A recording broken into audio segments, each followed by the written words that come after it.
for giving you guys the Week 12 recap. We'll go ahead and get started.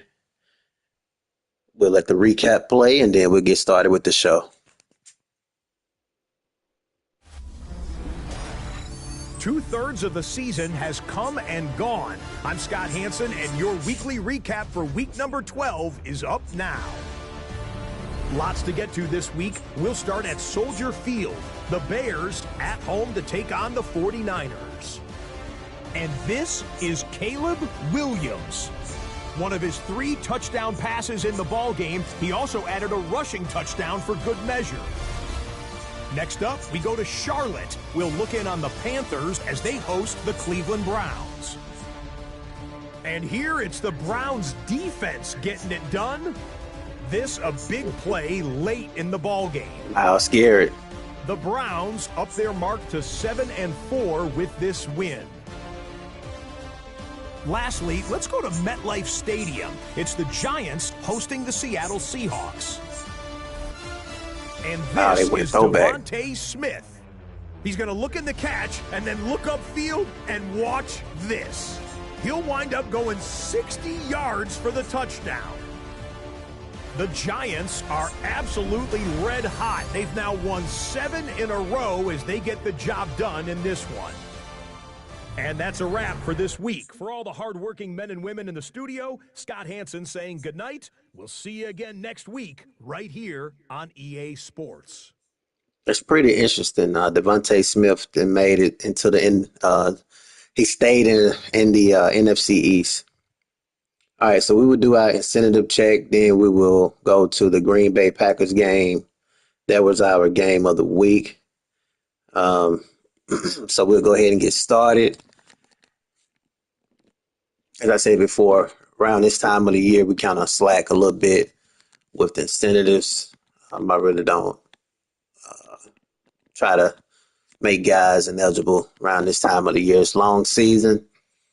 Once we make it to that week 8 mark, we pretty much like to just focus on playoffs and stuff like that. So we're going to go ahead and get started with the Green Bay Packers game. That was our game of the week. And where is it? There it is. Green Bay. Damn good game, as we can see. High scoring. 4-point game. First half, it was 17-19. Let's get my interviews up. All right, so yeah, we didn't interview neither guy, but we can clearly see it was a real good game. Turnover battle was 0-1, and then the time of possession, Green Bay won that, but they just fell short. Caden Salter, 4 TDs. He's took over the job a couple weeks ago. Definitely been playing good football as of late. Green Bay Packers, 2 running backs, been great. They was able to bring in Tank Bigsby from the free agency. We couldn't sign him over here in Jacksonville, and he's got off to a great career start with Green Bay. Mike Evans, 6 receptions, 111, no TDs. Rashad Bateman, 5 receptions, 98 yards. We had 1 interception in this game, Xavier McKinney. Overall, Tampa Bay won, though. Sometimes it's not about the stats. It's about, well, not sometimes. Most times it's about the wins and not the stats. Moving on, this was a very big one. I didn't interview neither guy. The Jets won 27-24. Turnover battle was 3-1. Just way too many turnovers from the Jets, but they was able to withstand that adversity and still get the job done. 221, 1 TD from Quentin Ewers. Neither side really ran the ball well, but they both attempted to. Mason Taylor, 8 receptions, 131, 1 TD. I think this game came down to a few, I thought it would be a few turnovers, but I didn't interview neither guy, so I really don't know what this thing came down to. But maybe it just was about being able to capitalize off those mistakes and still stay in the game. And the Jets was able to win 27-24. Moving on, Pittsburgh Steelers and the Tennessee Titans. Pittsburgh won 49-14, 21-7 in the first half. They also won in a turnover battle 0-5. Definitely a reason why they won. Will Howard, 265, 5 TDs, no interception. Darius Taylor, one of the rookies standouts, definitely been playing good as of late, being one of the rookie standouts, running backs. DT Sheffield, he had 6 receptions, 70 yards, 1 TD. Not a lot in the pass game for either side. A lot of interceptions in this one. Pittsburgh Steelers owned the turnover battle as far as defensively being able to create some turnovers, and they had 4 total. And they was able to win this one big time, 49-14. Big win right there for them. We did the game of the week. Next up we had was the Browns and the Panthers. Browns went on to win this one 45-29. This is what you want to see right here. Very, very good game from the Browns. We spoke to the Browns last week, and they was very high on what they've been able to see from their team. Turnover battle was 3-4. A lot of interceptions, a lot of turnovers from both sides. Not really something that it's not that big of a deal. The Browns did win the rushing category, and they was able to make some stops defensively. But that definitely played a key role into that victory. 3 interceptions on defense. You outran your opponent, and you owned the time of possession, 22 minutes to 17. That is exactly how you get the job done. Moving on, we had the Saints and the Bengals. Saints won this one 52-24. A lot of offense for the Saints. 5-0. Way too many turnovers right there from Cincinnati Bengals. Clearly why they lost this game. 5 TD passes from Jalen Hurts. Jamel Haynes, he had 102, 1 TD, or Jamal. Jamar Chase, 6 receptions, 202, 2 TDs. Stats and everything definitely look good for the Bengals, but it's all about the wins, man. Around this time of the year, it's about wins. It's not about stats. And the Saints was able to come up with 4 interceptions on the defense side of the ball, winning this one 52-24. Moving on, we had the Seattle Seahawks and the New York Giants. The Giants won this one 30-18, 5-3. Just way too many turnovers once again, as I said before. Jackson Dart, 3 interceptions. Sam Darnold, 5. Rushing, neither side really ran the ball well, but it just came down to who's making the most mistakes. And I think that really what dictated this game. Giants coming off a big win against the Cowboys from last week. And they was able to win this one 30-18. And they probably going to win the NFC East, especially after the Cowboys lost to the Jags this week, which we'll get into in a second. Moving on, we had the Raiders defeat the Chiefs 38-18. I did speak with Yungmanting after the victory. He was very excited about the win, and we'll see what all he had to say.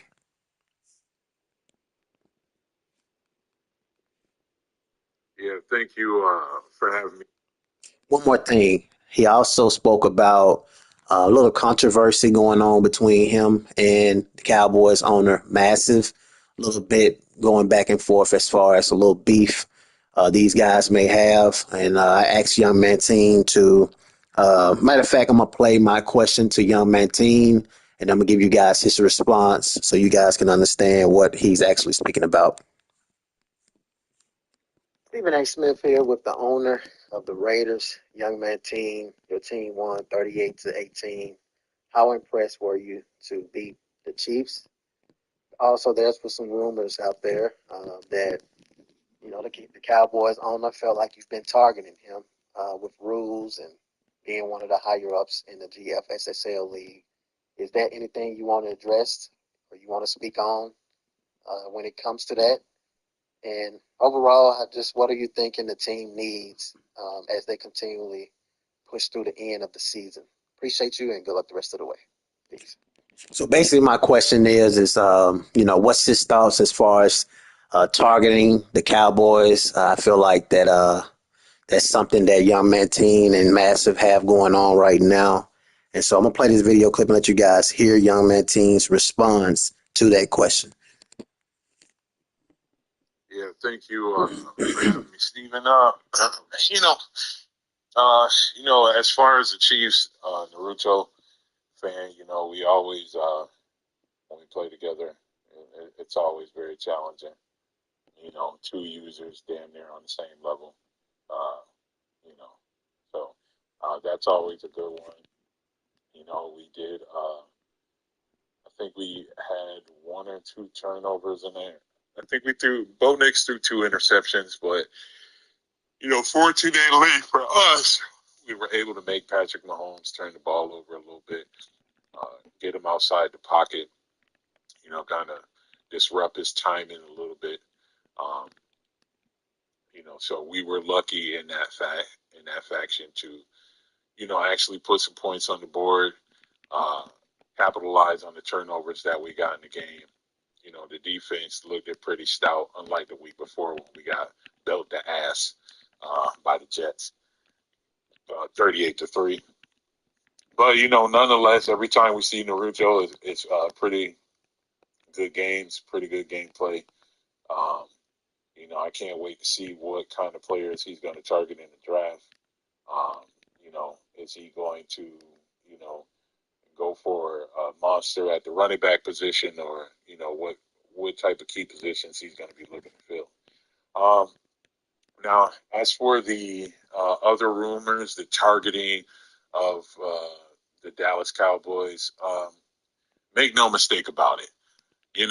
I said before on a different interview in a different league, men lie, women lie, but numbers don't. So when a guy says on stream, after he's up big, now this is the second game in the infraction with the Tennessee Titans. Damn, I wonder if this is going to be considered sim. I mean, you're already winning, but why would you have to question yourself on your stream live? For anybody with 2 eyes and 2 ears, you can go back and look at the fucking stream. I mean, I'm not a part of that man's stream. I'm not on the mic talking to him. I'm not in the stream. I'm watching the stream as everybody else is. Okay. Now, in the Tampa Bay game, the infraction that happened. I mean, yeah, granted, we seen the pick 6, but we weren't inquiring about the pick 6. On the recap show, the question that you posed to him was, why did he run in the touchdown with the rookie running back, knowing that he was already up in the game and he could have just took a knee? He could have just took a knee. Now, for everybody out there, right, anybody out there that considers what Stephen A. Smith does, the recap show, and the interviews, if you think it's all just for fun and you think it's all just for bullshit, shame on you. Shame on you. I mean, this man is putting time and effort into reporting the news, but nonetheless, the response that he gave you was, well, I didn't want Madden to screw me over and me have to take a knee and then waste the clock out and then give him the ball back and give him a chance to get back into the game. So I just sealed the deal right then and there. Now, wait, correct me if I'm wrong, but I just named 2 different pivotal moments in which this motherfucker came out of his own mouth and stated what the problem was in the game. Stated that, right?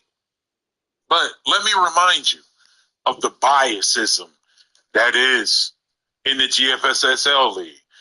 My running back, in a losing-ass effort with a losing-ass record last year, along with a couple of other running backs with winning records, we were punished for 2 games in a row.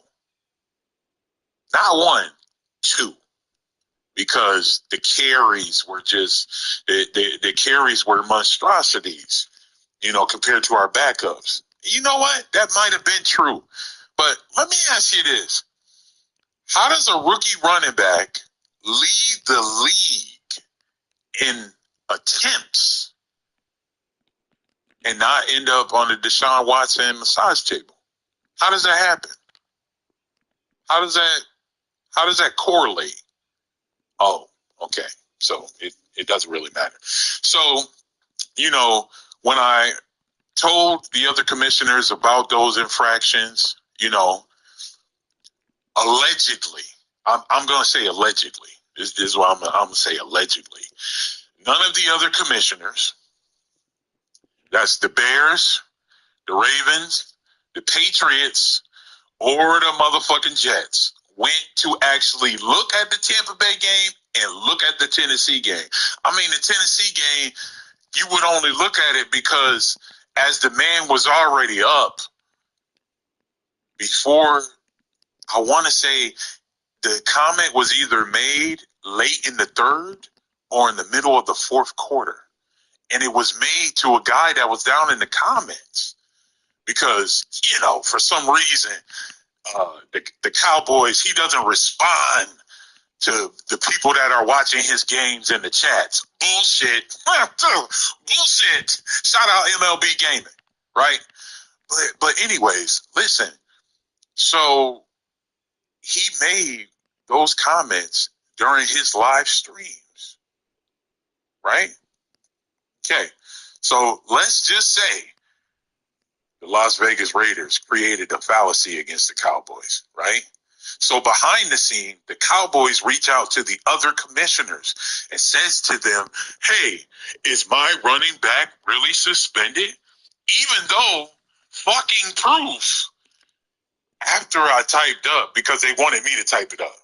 They wanted me to definitely put his ass on blast. They wanted me to put his ass on blast. They didn't want to do it. They wanted me to do it. So I did it. I don't give a fuck. You know what I'm saying? I don't have any dealings with the man. Me and the mans ain't friends. All the comments that the man was making on the fucking stream, definitely out of pocket, definitely out of line. But guess what? I don't give a fuck. Out of sight, out of mind. I don't fuck with you. You're not in my inner circle, motherfucker. You're nothing to me. You know what I'm saying? Just like I'm nothing to you. The feeling is fucking mutual. But the bottom line is you broke rules. You had infractions on you. And instead of these motherfuckers standing up to the plate and saying, yeah, I agree with that, in the commissioner admin chat, they agreed to it. But behind the scenes, as they were talking to him, oh, nah, man, we really don't know. Is that why he kept Claiborne in 5 minutes into the motherfucking first quarter, and he went in there to try to sub him out, but he didn't sub him out, and instead he ran a fucking touchdown in, and it wasn't until I made these motherfuckers aware that this motherfucker ran a touchdown in with Claiborne that they jumped into the chat and said, hey, man, that guy's supposed to be suspended, blah, blah, blah this, blah, blah, blah that. And then the Baltimore Ravens comes with the bullshit talking about oh yeah, man, the 265 versus the Titans. Yo, the Titans just need to get good, man. Yo, he was in all legal rights to run for 265 yards. Okay. So when Gentry get ready to run for 265 yards against one of these motherfuckers, mark my words, Gentry's gonna get suspended. But it's easy. It's legal for somebody else to pat their stats. But when I try to do it, oh, shit. I mean, Stephen A., do you not remember? Do you not remember the Raiders' record last year? We was getting belt the ass from every fucking team we played. And yet my running back still had to sit out 2 fucking games because of attempts, not yards, attempts. But meanwhile, Jaden Blue led the league in fucking attempts last year. Never got suspended. How do you lead in attempts and get yards and not get suspended? But everybody else did. A plethora of fucking linebackers. Oh, and for any of you dumb bitches out there that don't know what the fuck I'm talking about, go hit the Deshaun Watson fucking thread and scroll up, dumbass. You see all the running backs that got hit. You see everybody that got penalized for 2 fucking games. 2 games. 2. But we got this bitch ass motherfucker crying about one game. Hey, listen. So as far as it go, no, I'm no longer a commissioner. I don't give a fuck about it. I mean, honestly, they want to sit there and because a motherfucker wants to bitch, complain, and be on a stream bitching and complaining and talking about people's dicks. And I mean, hey, listen, LGBT, I don't have anything against you guys, but I mean, the man was talking about everybody's dick on thing and how we're on his dick and all of this shit. And sorry, I don't swing that way. You know what I'm saying? I don't got a two-way. You gay? And even if you are, it doesn't matter. You know what I'm saying? But the bottom line is this. I don't have to create fallacies against anybody in this league because for the most part, every last one of you motherfuckers in the league, except for Bert and Absolution, I've already put belt to ass. And if you need reference to that, come to the Yungmanting Gaming Universe and I'll pull up any fucking footage of me with the Commanders or me with the Chiefs putting belt to ass on your fucking squad. So I don't need to create fallacies in order to get a man suspended. I don't give a fuck about that man's running back. I don't give a fuck about that man's team. You know what I'm saying? I don't give a fuck about that man. Me and that man aren't even friends anymore. We're not friends anymore. And the reason why we're not friends anymore is because guess what? Without Yungmanting, go back to the NFC East review. I already stated it. Every fucking trade that comes out of Dallas, every fucking player that's recruited in Dallas, that's because of Yungmanting. Because I granted that motherfucker his team. I got the video to fucking prove it. The video that he wanted to post during the draft, in which he was supposed to give up a draft pick, but he didn't. But guess what? That's fine. You don't have to give up a draft pick. Be a bitch. Be a bitch in the fake world. Because in the real world, you're nothing. You're nothing at all. So as far as me having to create fake shit to get back at this motherfucker, out of sight, out of mind. I've been washed my hands with him. As a famous quote once said, and I'm going to leave it here because this was a lie. And Stephen, I appreciate you giving me the platform to say what I need to say. God may not be done with you, but I am. Well, a lot of stuff said right there from the Raiders. That's why we have this channel for everybody to have their voices be heard. One thing about this show, man, we don't sugarcoat anything. You say what you want to say, and we keep it moving. My thought is, I definitely see where young man is coming from when it comes to the last few games from Claiborne. I did not notice. The last few interviews I did with Massive, I was wondering, I think it's that Buccaneers game, as far as why did he not take the knee, get up out of there? And he did give me his excuse or whatever the case is. This game here, he played with the Giants. Whatever happened there happened. But definitely, he was suspended this game. But at Tennessee. But yeah, it's definitely something, we definitely keep our eyes on when we do this show. Because as Young Manson did state, we don't do this show just for the hell of it. It comes with a lot of time, a lot of effort that's being done in him. So, just try to do right, man. And speaking of doing right, as I'm doing the recap, I noticed that Bert, finna call you out, buddy, because you called me out multiple times. I just noticed, and it's not anything you may be doing wrong, but I just noticed that a lot of your games, you play them 3 and 4 times. Computer game, you played 3 times. Week 9, you played 5 times. Week 8, week 7, it's like a trend. Wait a minute. 3 times here. It's just something that I've noticed. It's not anything that I'm concerned about, but it just seems like you're always up there. I don't know. Week 1, I don't know. Maybe your Wi-Fi is not as good, but I don't know. But it's nothing to really. I mean, if obviously nobody else complained about it, it is what it is. But when it comes to incentives, that's something that I'm keeping my eyes on. So something that I just noticed when Yungmanting was talking. Um, you hate to see somebody undefeated because of connection issues, and it's on their side. But I don't know. That's just my opinion. Moving on, Absolution. He defeated the Texans 45-0, complete domination.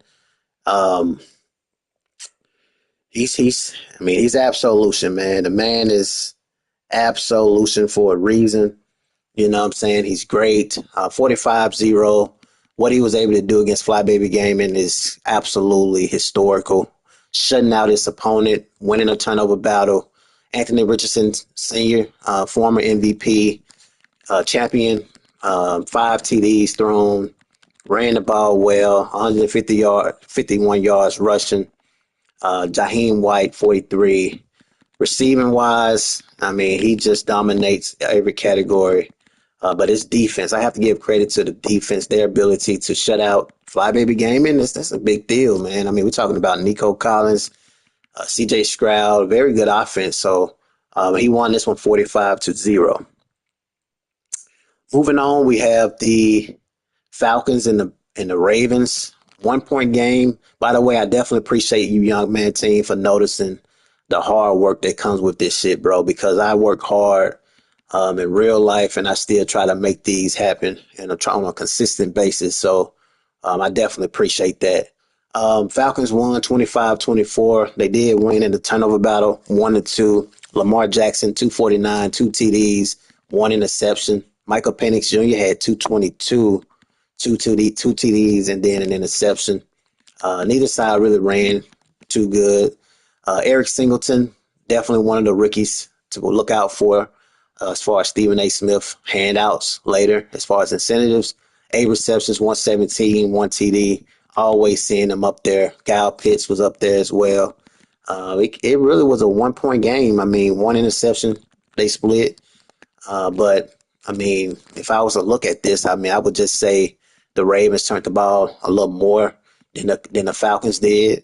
Other than that, they could have potentially won that game. So that's just going off of box score.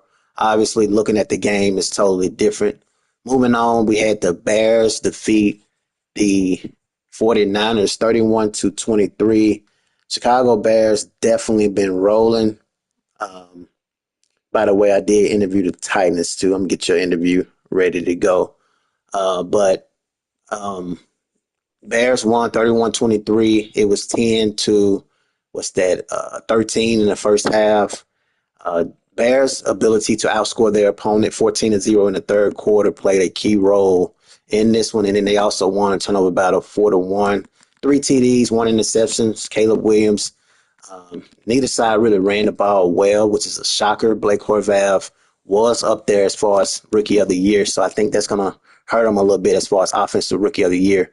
DJ Moore, 7 receptions, 141, 1 TD.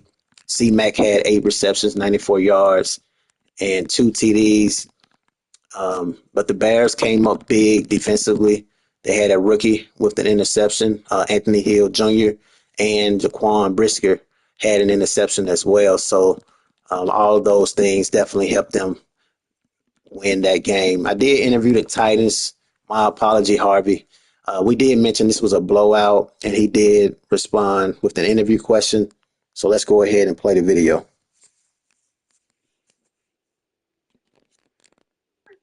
Hey Stephen A. Yeah, it was a tough loss, but I was able to work on some things and see some guys push through. You're right. I do have a very very young core, rookie running back. Super surprised. Very encouraged by that. My offensive line to stand up. I think for the most part in this upcoming draft, I'm gonna try to focus a lot of my attention on the offensive My apology. line, along with Trying to find a high-end wide receiver one that can take the pressure off my running game. It will help me more with the play action. Whether that's through draft or maybe I might explore some trades. But ultimately, my offensive line, so I can keep that running game going. Because without that running game, I don't want to be a one-trick pony, which I've been for so many years. Or it's This shit keep doing that. seasons. And wide receiver one. Stephen A. Smith here with the owner. Wait a minute. They can take. I'm gonna replay it. Hey Stephen A. Yeah, it was a tough loss, but I was able to work on some things and see some guys push through. You're right. I do have a very, very young core. Rookie running back, super surprised. Very encouraged by that offensive line staying up. I think for the most part, in this upcoming draft, I'm going to try to focus a lot of my attention on the offensive line, along with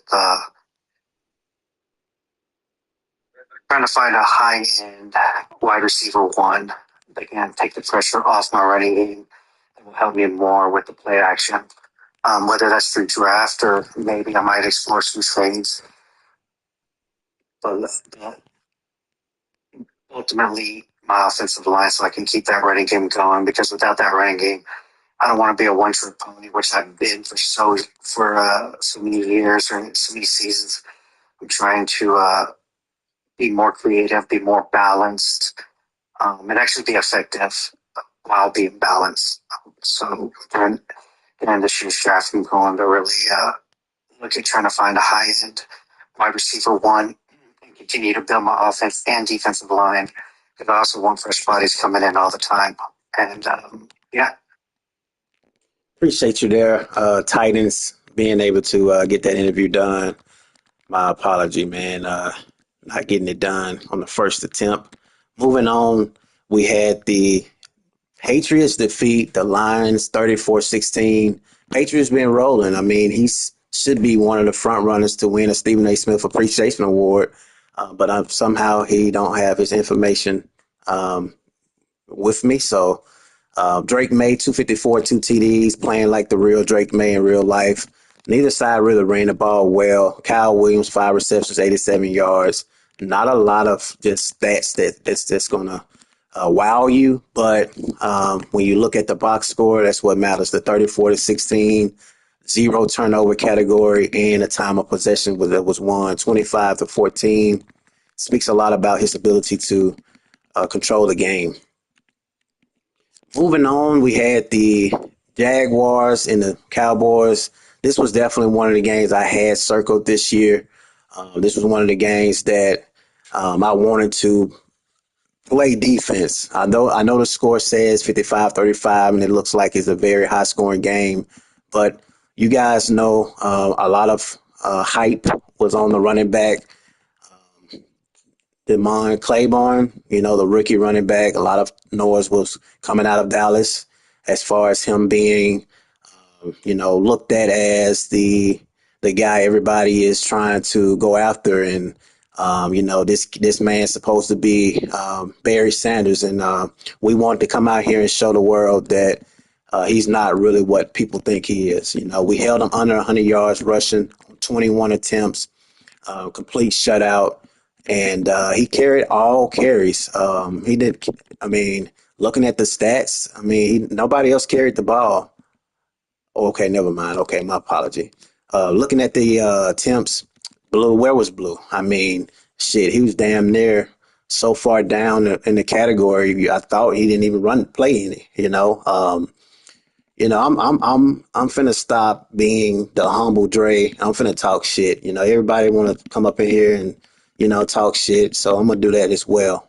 We held these Cowboys under 100 yards, and they supposed to be the big timers. And we showed that that wasn't riding with us. So we got the job done, 55-35. We was clicking on all cylinders. We did turn the ball over twice, but he turned the ball over 5 times. Shadur Sanders was definitely playing with the chip on his shoulder in this one, 354, 4 TDs, 1 interception. Dak Prescott threw 4 interceptions, almost coming out in this game as if he was trying to show the Jags that they can throw as well. And that's when things went south. 4 interceptions definitely showed that. And we held the running backs in check. Receivers, CeeDee Lamb definitely dominated us. He was pretty much the guy that he was doing so much we couldn't stop him. We tried everything that we could in this one, but we did get the job done. And at the end of the day, it's about wins. But CeeDee Lamb definitely dominated this one, and this was a game where I was just okay. You go ahead and dominate with him, but I'm gonna get out of here with a win. Defensively, we was able to come up with 4 interceptions. Definitely something that I love to see. Caleb Ranshaw was one of my rookies, defensive player of the year, if I'm not mistaken, from last season. Malik Hooker had an interception, which was big for him. But us holding him under 100 yards rushing definitely was something we want to show him more so than the league. Moving on, lastly, as we see, Chargers won 51-21. He's not ineligible, but I have been noticing multiple games played. So that's something that I would try to work on, especially when we start talking about, incentives. Not that if you don't care about incentives, then, you can just keep doing what you're doing. But, I just would like for things to be, not as on a trend when it comes to multiple games played. But, it is what it is. Shador Sanders, Herbert, and Howard are the top 3 guys in passing yards.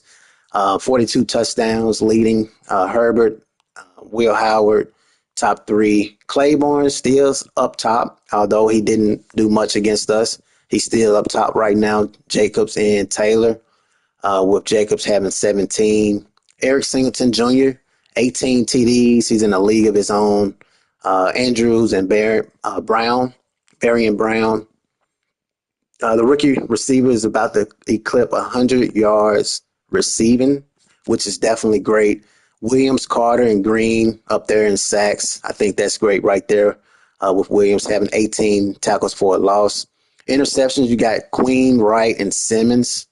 And then tackles down low. We finally have a 100-yard. What am I talking about? 100-yard. We finally have a 100 tackle individual statistic with Wilson, but we also going to have Elliott up there with 3 more tackles. We will see if Sanders can get to 100 tackles before the season is over with. I think he's definitely going to get that. We'll go ahead and move on to the standings. Well, no, we'll see the news. We read the news. We always like to read the news. We'll see who reigns supreme in Week 13 as both Tampa Bay's offense and Minnesota's defense are amongst the best in the league. So that's going to be definitely a good game to look out for. Vikings players calling for change under Coach Ryan as their season has started to unravel. The Buccaneers and their high-powered offense land in Minnesota this week to test their attack against the Vikings' third-ranked defense. Wow, so we have Minnesota Vikings and Buccaneers. Okay, so we have a high-powered offense against a top defense. I think that's going to be something to take a look at next recap. Looking at the division breakdown is definitely getting very interesting. We see the AFC East. You have the I like to look at the actual, but yeah, that's what I like to see. Chargers definitely been rolling. I did interview him. He's definitely been doing great this season. As I said before, I wasn't calling him out or anything like that. But he did speak out about the amazing accomplishment being the only team to clinch. And when you look at his team, you can clearly see he's definitely been dominating all categories. And let's take a listen to hear what he had to say about his team and the excitement to be the only team as of right now to clinch playoff and division.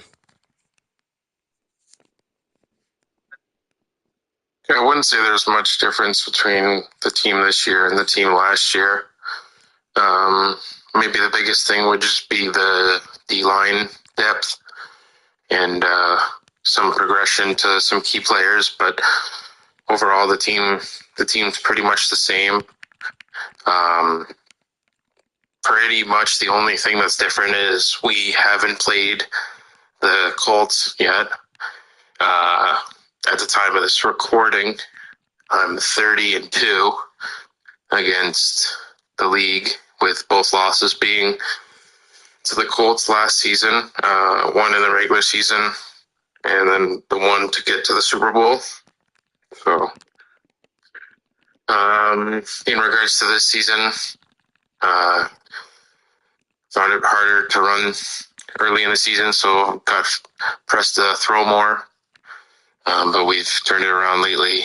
Hoping to get 2 1,000-yard running backs this season, so that'll be a cool thing. Pretty much no difference between the team this year and last year. It's just we haven't played the Colts. Well, we did this year, but it was a sim since we were on different schedules. We're just going to go and try to win it this year.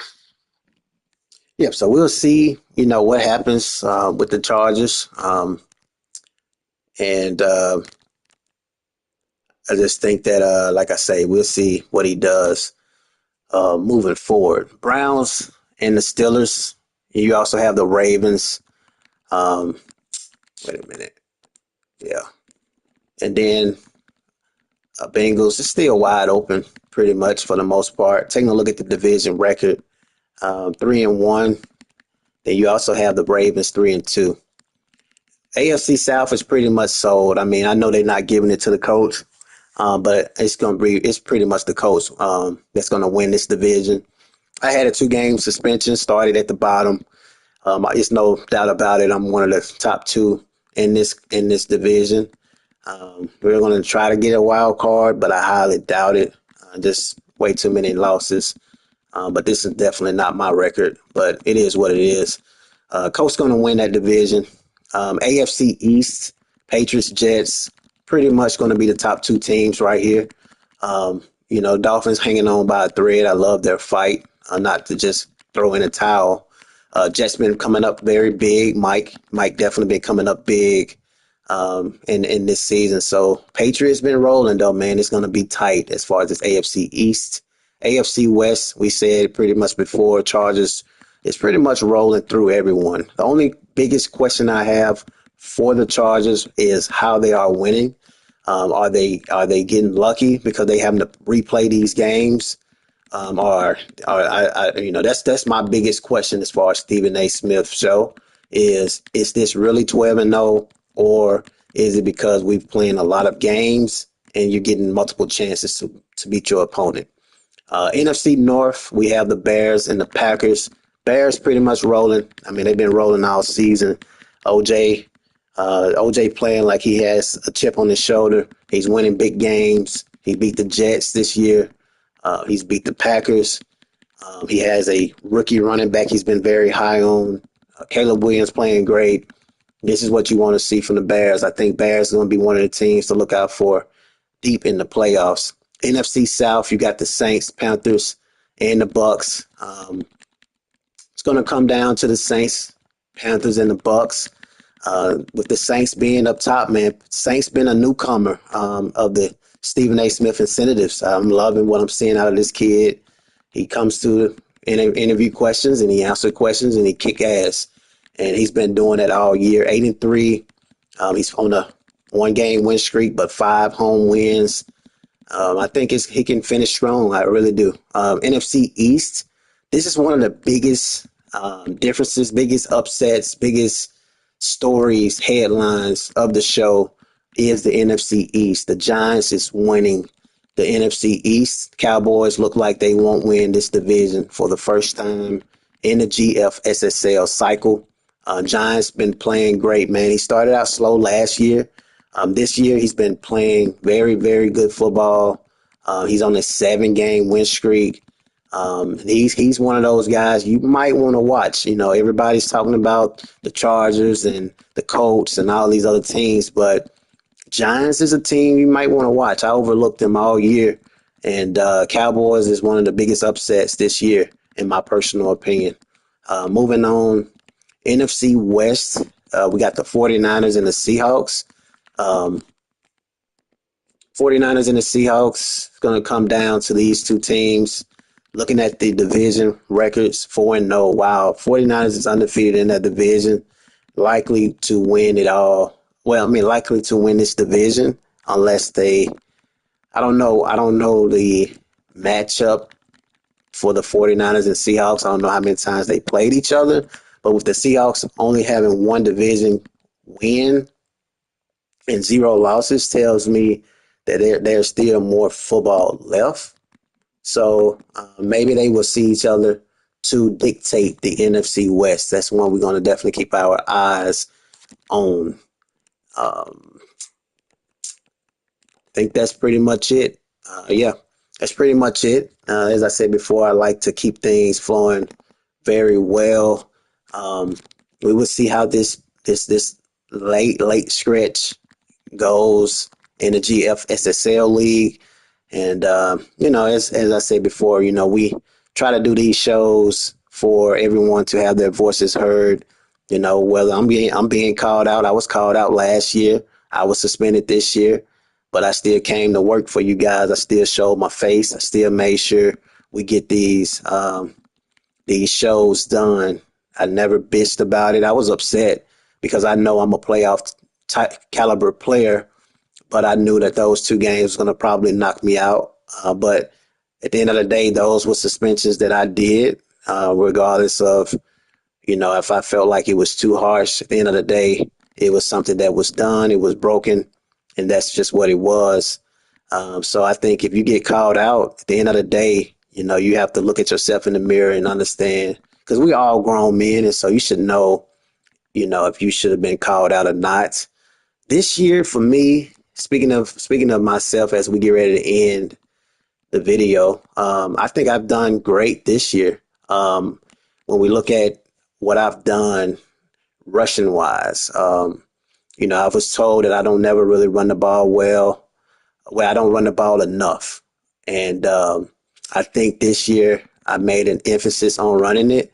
We reached over 1,000 yards rushing, so I think that says a lot. When we look at the statistics, let's see, 610 plus 345, 955 plus 151.